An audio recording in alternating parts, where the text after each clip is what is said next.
Dios les bendiga. La enseñanza de hoy la he titulado No mires atrás.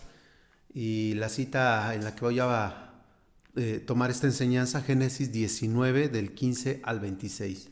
Dice así: Y al rayar el alba, los ángeles daban prisa a Lot, diciendo: Levántate, toma tu mujer y tus 2 hijas que se hallan aquí, para que no perezcas en el castigo de la ciudad. Y deteniéndose él, los varones asieron de su mano y de la mano de su mujer y de las manos de sus 2 hijas, según la misericordia que el Señor hacía con él. Y lo sacaron y lo pusieron fuera de la ciudad. Y cuando los hubieron llevado fuera, dijeron: Escapa por tu vida, no mires tras ti, ni pares en toda esta llanura, escapa al monte, no sea que perezcas. Pero Lot les dijo: No, yo os ruego, señores míos, he aquí ahora he hallado vuestro siervo gracia en vuestros ojos, y habéis engrandecido vuestra misericordia que habéis hecho conmigo, dándome la vida. Mas yo no podré escapar al monte, no sea que me alcance el mal y muera. He aquí ahora esta ciudad está cerca de mí para huir allá, la cual es pequeña, dejadme escapar ahora ya. ¿No es ella pequeña? Y salvaré mi vida. Y le respondió: He aquí que he recibido también tu súplica sobre esto, y no destruirá la ciudad de que has hablado. Date prisa, escápate allá, porque nada podré hacer hasta que hayas llegado allá. Por eso fue llamado el nombre de la ciudad Zoar. El sol salía sobre la tierra cuando Lot llegó a Zoar. Entonces el Señor hizo llover sobre Sodoma y sobre Gomorra azufre y fuego de parte del Señor de los cielos, y destruyó las ciudades y toda aquella llanura con todos los moradores de aquella ciudad y el fruto de la tierra. Entonces la mujer de Lot miró atrás a espaldas de él y se volvió estatua de sal. Hasta ahí. Quisiera que orásemos antes de continuar para poner en las manos de Dios esta enseñanza. Amado Padre, toda tu palabra es una enseñanza constante para nosotros, enseñanzas de exhortación, de advertencia, pero también enseñanzas de misericordia, de compasión. Y en todo lo que está escrito podemos rescatar una enseñanza práctica para nosotros. Dame sabiduría para poder hacerlo en esta mañana, darles a mis hermanos este consejo tuyo, en el nombre de Jesús. Amén. Qué juicio tan escalofriante el que Dios determinó sobre la esposa de Lot. Hoy quiero hablar un poco sobre eso, ya que en la misericordia que Dios había tenido sobre Lot y sobre su casa, de salvarlo de la destrucción que él ya había determinado para estas ciudades que se habían corrompido, Sodoma y Gomorra, y que Dios hizo descender azufre y fuego del cielo. Y vemos aquí que la esposa de Lot mira hacia atrás en el acto mismo de la destrucción. Y hoy quiero hablar sobre eso. ¿Por qué? Porque es un juicio escalofriante el que Dios determinó sobre ella. Ahora, Lot pudo convencer a su esposa de salir de la ciudad. Pudo llevarla consigo fuera del peligro para comenzar una nueva vida.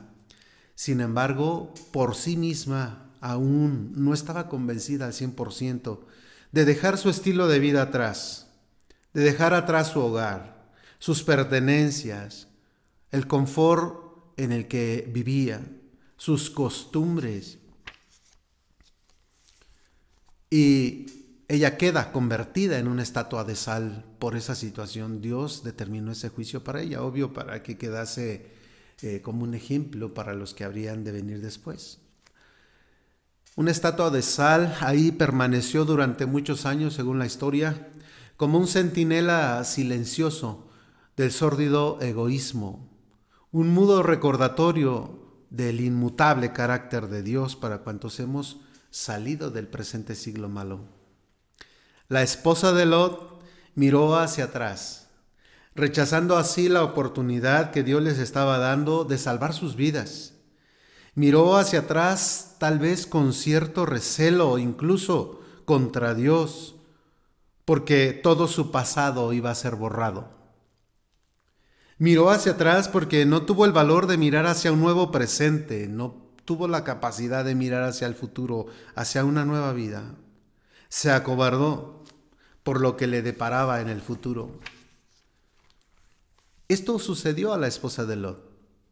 La historia completa está registrada ahí en Génesis 19, para que después la puedan checar con más detalle. Pero, ¿qué enseñanza podemos rescatar de este pasaje? Porque eso fue lo que ocurrió a lo largo de la historia con estos personajes. Pero, ¿qué podemos rescatar? Y quiero comenzar con una pregunta, la siguiente. ¿Acaso alguno de los que me están escuchando estará mirando con nostalgia su pasado mientras trata de avanzar con Dios? ¿Eso estará pasando con alguno de los que me escuchan? ¿Estará añorando su vida de atrás, lo que dejan atrás por seguir a Cristo? En Génesis 19:16 quiero hacer énfasis en ese versículo.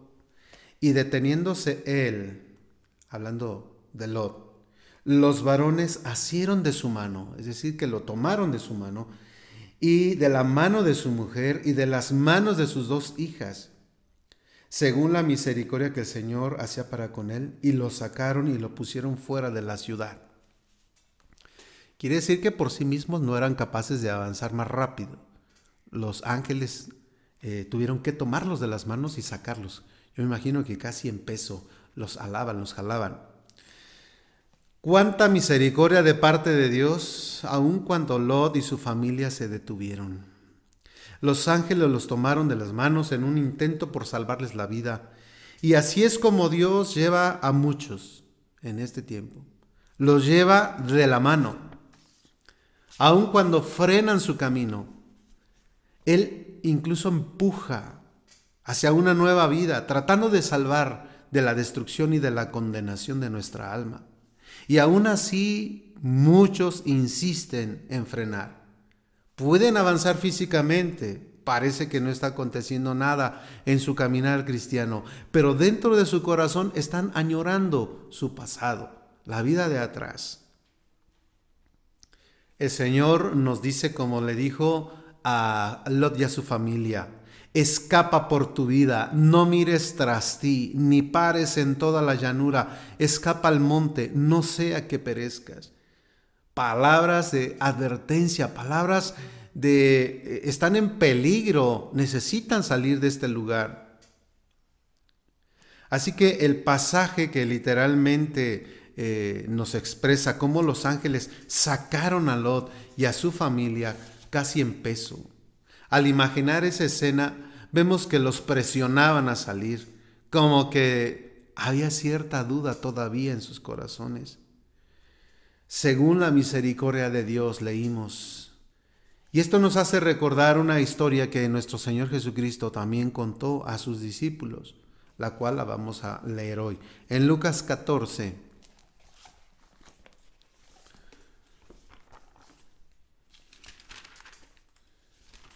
Lucas 14 del 15 al 24.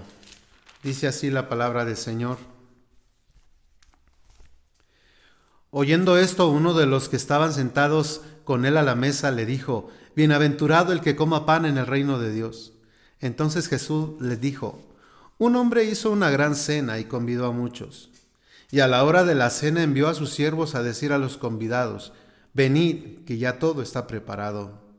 Y todos a una comenzaron a excusarse. El primero dijo: he comprado una hacienda y necesito ir a verla, te ruego que me excuses.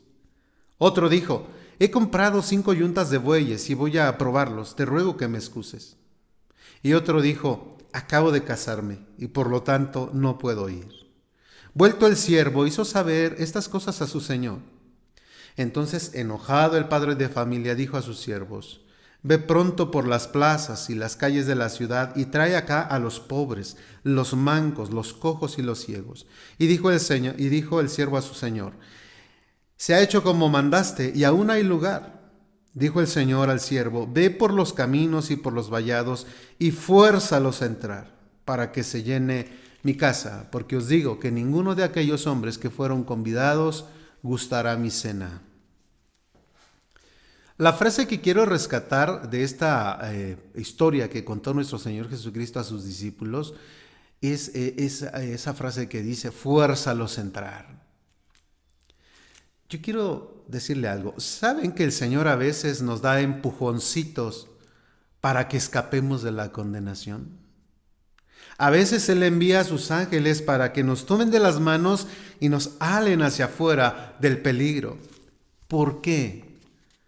Porque aunque Dios es todo un caballero, hemos dicho reiteradas veces que Dios respeta nuestro libre albedrío, tenemos la capacidad de nosotros mismos de escoger lo que haremos con nuestra vida, pero a pesar de que Él es todo un caballero, al no querer que nosotros nos condenemos, que nuestra alma perezca en la condenación, a veces Él nos da empujoncitos, preferirá alarnos, tomarnos de las manos y sacarnos del peligro. Vemos que Lot todavía como que no la creía él mismo. Su misma familia no deseaba salir, estaban dejando su hogar, su casa, sus pertenencias, sus costumbres, su estilo de vida, ya lo dije, su comodidad, y no querían salir de ahí. Estaban tan acostumbrados, pero Dios había decretado juicio sobre estas ciudades, así que por su misericordia saca a esta familia de ese lugar. Así a nosotros, a veces nos toma y nos lleva, casi en peso.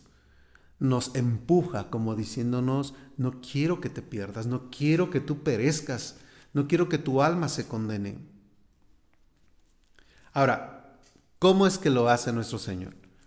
En Oseas 11:4 viene un ejemplo de cómo Dios hace con nosotros. Con cuerdas humanas los atraje, con cuerdas de amor, y fui para ellos como los que alzan el yugo de sobre su cerviz, y puse delante de ellos la comida. Dios se compadece de su pueblo obstinado. Y a veces así está el corazón del cristiano, se obstina, quiere regresar, quiere volver atrás, anhela su pasado. Y dice aquí que Dios atrae a los suyos con cuerdas de amor. En el contexto de lo que acabamos de leer, cuerdas de amor, a pesar de que Dios empuje, a pesar de que Dios ale, es el amor y la misericordia de Dios que quiere salvarte del peligro. Él nos quiere dar un nuevo futuro, librándonos de la destrucción. Pero hay quienes, insisto, añoran con nostalgia algo de lo que se queda atrás. Esto nos hace recordar también lo que sucedió con los israelitas. La Biblia nos cuenta en el libro del Éxodo que ellos sufrían mucho porque eran esclavos en Egipto, y lo que más anhelaban en esa condición era salir de la esclavitud, ser libres.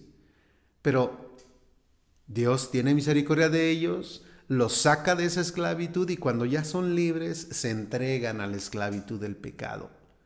Y cuando Dios quiere probar su corazón, ellos empiezan a añorar lo de atrás.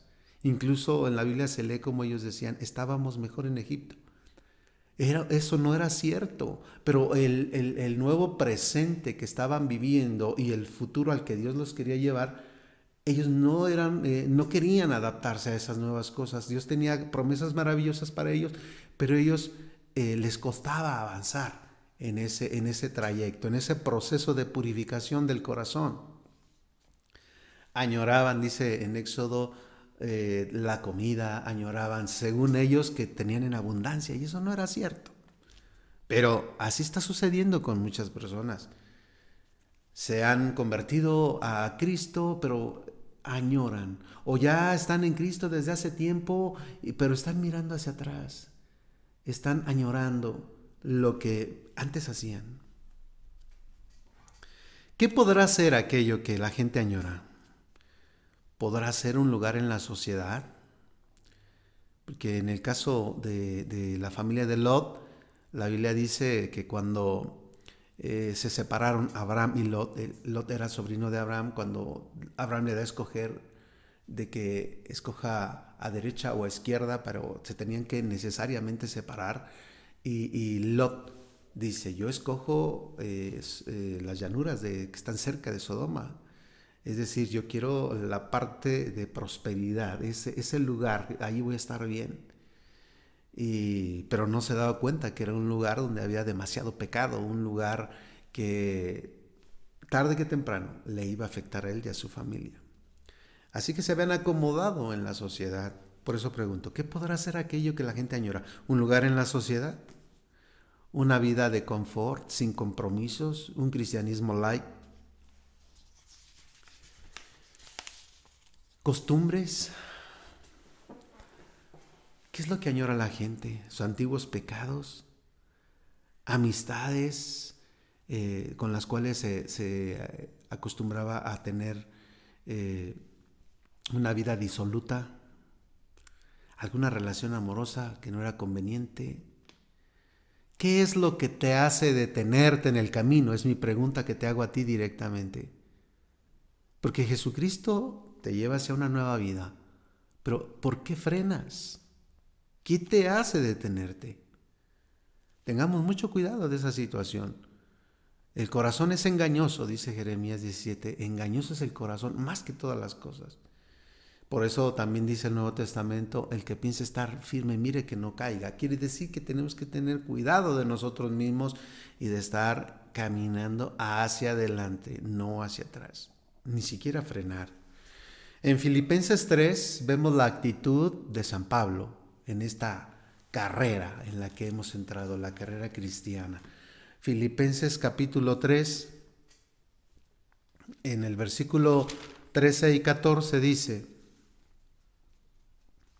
Hermanos, yo mismo no pretendo haberlo ya alcanzado, pero una cosa hago, olvidando ciertamente lo que queda atrás y extendiéndome a lo que está delante, prosigo a la meta, al premio del supremo llamamiento de Dios en Cristo Jesús. Qué palabras tan poderosas.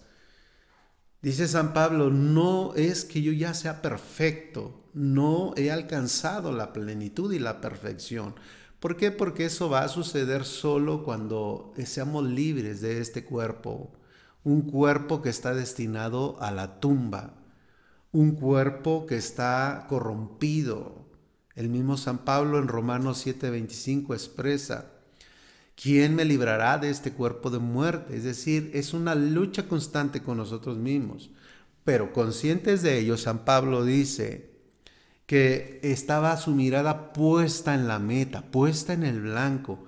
No he alcanzado la perfección, no he alcanzado la plenitud, pero una cosa hago, prosigo. Y esa es la actitud que tú y yo debemos tener.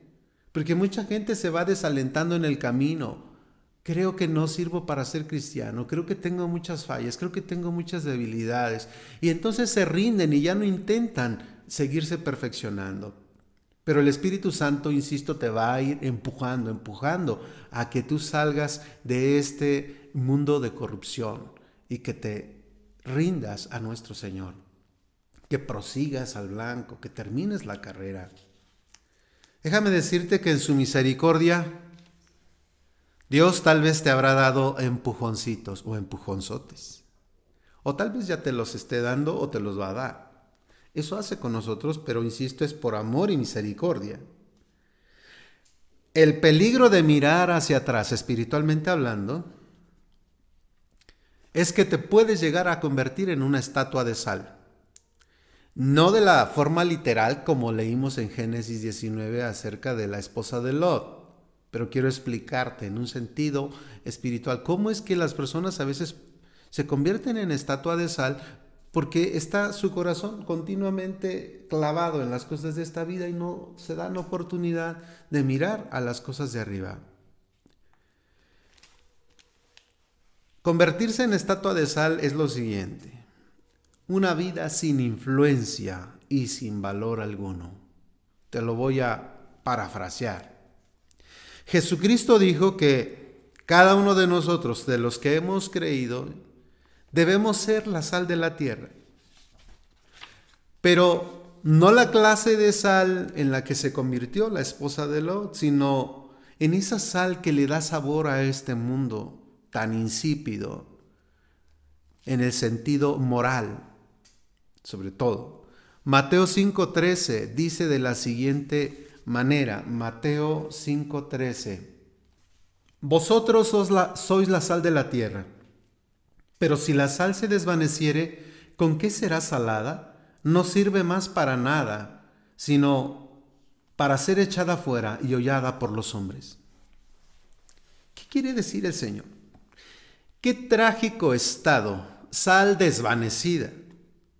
Quiere decir que se evapora su sabor salado y en un sentido figurado pierde su influencia. Aquella persona que debiera ser sal, que debiera conservar los valores morales para la sociedad, para el bienestar de la sociedad, los pierde esa influencia, ese impacto. Personas que se han comprometido tanto con el mundo que ya no pueden influenciarlo. Ya no hay en ellos ni siquiera la fuerza interior para influenciar e impactar a otras personas con su estilo de vida. Cuando examinamos la vida de Lot, nos damos cuenta que él ya había perdido su influencia sobre su esposa, sobre sus hijas y sobre sus futuros yernos. Pues cuando Lot busca a sus futuros yernos para advertirles de la destrucción, lo va a leer con calma usted en Génesis 19. Como dijo el escritor de hay un libro llamado La ruina de un cristiano, su escritor dijo, la religión de Lot no era otra cosa sino un chiste. Había perdido su influencia. Es decir, era capaz de creer en lo que Dios había dicho, pero no era capaz de llevarlo a la práctica. Su influencia era demasiado pobre como para impactar a su esposa, como para convencer a sus hijas, como para convencer a sus futuros yernos. En Génesis 19, 14 se lee de la siguiente manera. Génesis 19, 14.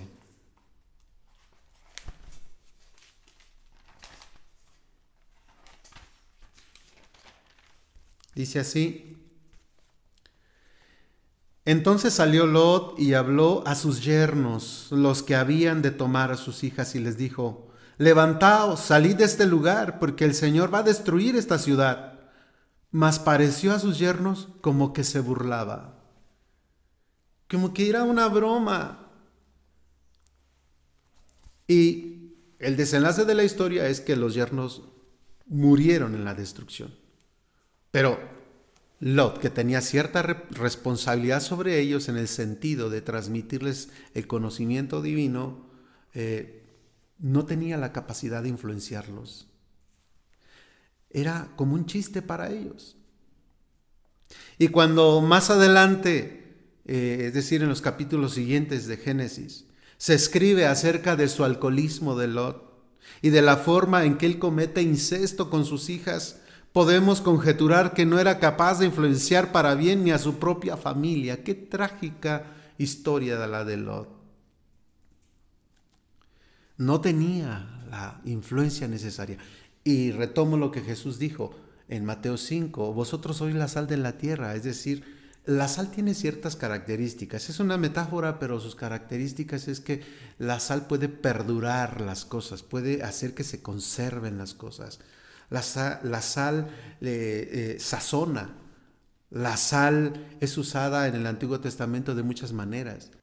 En Números 18 y 19 hay una frase que dice pacto de sal, y Dios le está hablando a Aarón y a sus hijos, y en otras palabras es decir, un pacto duradero, un pacto perpetuo, porque la sal, insisto, tiene esas características de hacer que las cosas perduren, de poder conservarlas. Bien, volviendo un poco a lo que venía comentando hace rato, Dios no quiere que nos perdamos, ni tú ni yo, y por eso a veces Él nos fuerza a entrar. Pero ¿cómo lo hace? Yo veo varias formas en la Escritura. Amonestándonos a través de otras personas. No minimices cuando una persona te exhorta. A mucha gente no le gusta ser exhortada. Más bien hay personas que les gusta la lisonja, es decir, que no les digan sus errores, sino que les estén halagando todo el tiempo. Así que, pero cuando Dios nos amonesta es porque no quiere que nos perdamos. Otra forma, pruebas y aflicciones. La Biblia en reiteradas veces dice que Dios tiene esta virtud y tiene esta decisión en sí mismo de probar al ser humano. A veces con necesidades, a veces con enfermedades, a veces incluso a través del enemigo mismo, cuando él permite que la gente sea zarandeada. Hechos 14 del 21 al 22. Hechos 14 del 21 al 22.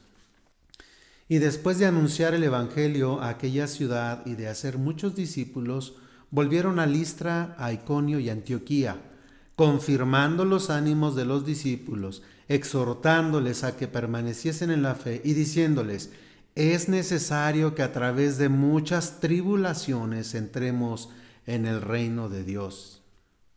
¿Qué frase? No tan seguido leemos esas frases, ¿verdad? Es necesario que a través de muchas tribulaciones entremos en el reino de Dios. ¿Por qué? Porque Dios va descubriendo lo que hay en nuestro corazón, nos va empujando y nos va probando. Pero nosotros pensamos, ¿qué no sería más fácil seguir a Dios si la vida fuese sencilla, sin tantas complicaciones? Muchos tienen ese criterio. Pero ¿sabe qué? Dios sabe lo que necesitamos. Él sabe lo que usted y yo necesitamos para avanzar, para poder permanecer en la fe. Ya dije hace rato, es todo un caballero, sí, pero no quiere que nos pierdamos, por eso a veces nos empuja. Deuteronomio capítulo 8, versículo del 2 al 5 dice: y te acordarás de todo el camino por donde te ha traído el Señor tu Dios estos 40 años en el desierto, para afligirte, para probarte, para saber lo que había en tu corazón, si habías de guardar o no sus mandamientos, y te afligió, y te hizo tener hambre, y te sustentó con maná, comida que no conocías tú ni tus padres la habían conocido, para hacerte saber que no solo de pan vivirá el hombre, mas de toda palabra que sale de la boca del Señor vivirá el hombre. Tu vestido nunca se envejeció, ni tu pie se ha hinchado en estos 40 años. Reconoce a sí mismo en tu corazón que como castiga el hombre a su hijo, así el Señor tu Dios te castiga. Esto es lo que Dios hizo con los israelitas. El trayecto de Egipto a la tierra de Canaán, donde era la tierra prometida, en 3 meses pudo haber sido recorrido. Pero obvio, Dios quería probar a su pueblo, quería descubrir lo que había en su corazón, y viene una prueba muy larga, 40 años en el desierto dando vueltas. Ahora, ¿qué nos corresponde hacer si Dios nos está empujando con cualquiera de las cosas que acabamos de leer u otras que tú tendrás en tu vida personal? Nos corresponde hacer lo siguiente: doblar las manos, rendirnos ante nuestro Señor, no resistirle más. Cuando resistimos al Espíritu Santo y al trato de Dios, es más difícil y más complicado y más insoportable la situación que vivas. Yo creo que cuando Dios nos empuja debemos de darle gracias, decirle: Dios, gracias. Lo que estás haciendo me hace mirar hacia ti. Lo que estás haciendo tiene un propósito. A cada uno de los que hoy me escuchan, quiero decirles lo siguiente: no mires atrás. Prosigue al blanco. Leímos en Filipenses 3. Trata de grabar esas palabras de San Pablo en tu memoria para que las tengas presentes cuando te sientas tentado a mirar hacia atrás. Prosigo al blanco. No soy perfecto, pero prosigo al blanco. No lo he alcanzado ya. Sí, hay cosas en mi vida que se están todavía puliendo, pero prosigo, avanzo. Así que te digo a ti, avanza. No mires atrás. Quiero que reflexionemos un poco las palabras de nuestro Señor Jesucristo en Lucas 9. Lucas 9, verso 62. Dice aquí: Jesús le dijo: ninguno que poniendo su mano en el arado mira hacia atrás es apto para el reino de Dios. Dios es muy benevolente y misericordioso y quiere salvarte, pero también quiere que se desarrolle en ti el carácter suficiente para que seas apto en este caminar cristiano. Es decir, que logres ir pasando las diferentes pruebas que vienen a tu vida y que logres poner tu mirada en el blanco y avances. Como en una carrera de obstáculos, pero que no dejes de avanzar. No sea que el Señor te diga estas palabras, ¿verdad? De que el que pone la mano sobre el arado, el que se decide, una vez que se decidió a ser cristiano, a seguir a Cristo con todo su corazón, y entonces comienza a mirar atrás, y no sé lo que te esté haciendo mirar atrás. Tal vez pienses, es que es demasiado complicado, demasiado difícil, demasiado compromiso. No sé qué estés pensando en ti mismo, pero Dios te dice, si tú miras atrás, serás una persona no apta para el reino de Dios. Y Dios quiere que tú llegues a ser apto, que tengas las características, que desarrolles el carácter de serle fiel, de terminar esta carrera. Inclina tu rostro y medita en lo que acabo de decir. Él, a través de su Espíritu Santo, o a través incluso de sus ángeles, te llevan de la mano. Pero tal vez has mirado hacia atrás y te has sentido tentado a soltarte de la mano del Señor. Tal vez incluso le has resistido. Tal vez incluso hay cierto resentimiento contra Dios. ¿Por qué? Porque Él quiere que dejes tus cosas de atrás y tú te aferras a lo que vienes acostumbrado o estás acostumbrado a hacer más bien. Tal vez sigues en el caminar cristiano, pero has perdido tu influencia. Y Dios quiere que recuperes esa influencia, que lleguemos a ser la sal de la tierra, que sazonemos este mundo en lo moral, con los valores que conocemos. En cualquiera de los casos que te encuentres, sabes que Dios te dice que Él te va a traer con cuerdas de amor, pero está en ti que quieras aceptar su ayuda. Así que quiero orar. Padre, en el nombre de Jesús, te ruego por cada persona que me escucha, todos aquellos que han puesto ya la mano sobre el arado, es decir, que se han decidido a ser cristianos. Ayúdales a que desarrollen el carácter para permanecer en ti, ser fieles hasta el final. A quienes han estado tropezando de alguna manera y que sienten que es mejor regresar a su vida de atrás, porque se sienten incapaces de poder hacer tu voluntad, Dios, ayúdales por tu Espíritu Santo, que prosigan al blanco, que sí, estén conscientes de su propia naturaleza humana, caída como somos, pero con la constante dependencia de ti para pulir las áreas que necesitan ser pulidas. Oro, Señor, por aquellos que han perdido ya su sabor, incluso han perdido su influencia con su propia familia. Yo te ruego que les ayudes, que recuperen lo que han perdido. En el nombre de Jesús te lo suplico. Amén. Que el Señor les bendiga.